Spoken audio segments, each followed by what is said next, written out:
Good morning, Steve Reed in Chicago with the morning grain news. Kind of mixed trade overnight. Beans had quite a wild ride, going from lower to higher and now just marginally higher. Corn is also marginally higher while wheat has turned lower.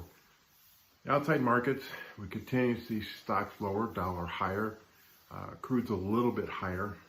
And markets are trying to digest two things. Number one is the Fed increasing rate 75 basis points.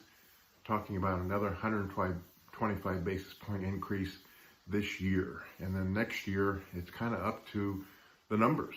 They're expecting the unemployment numbers to go up a little bit, where GDP would gradually increase and inflation would drop from 8% to 4% at the end of this year and maybe as low as 2% in 2023. So we'll see if all that happens. Market's still concerned about higher wage and rent inflation, and we're seeing some type of bottoming action in crude oil that could also suggest a little bit higher inflation numbers.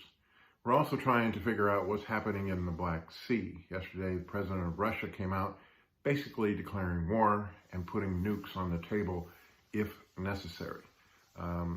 Recently, gains in Ukraine, as far as the northeast part of the territory, may have triggered this talk, and also they're trying very quickly to have referendums to annex the parts of Ukraine that is still under Russian control.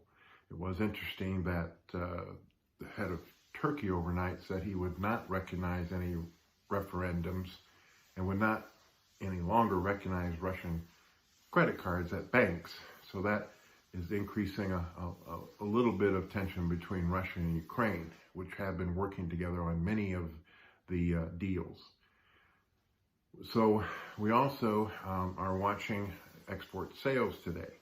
Numbers should be on the light side, continuing to raise concern about lower South American, lower Black Sea corn and wheat prices, cutting into U.S. export demand and lowering demand, increasing the carryout. China is still an absent buyer of beans either from South America or U.S. We also note that domestic base level, especially in corn, is very strong as the farmer is not selling, but harvest should begin to advance with an open forecast over the next 30 days. There is some concern about a hurricane currently approaching the Caribbean. The American model has it coming into Louisiana, maybe as a category 1-2 on October 1st.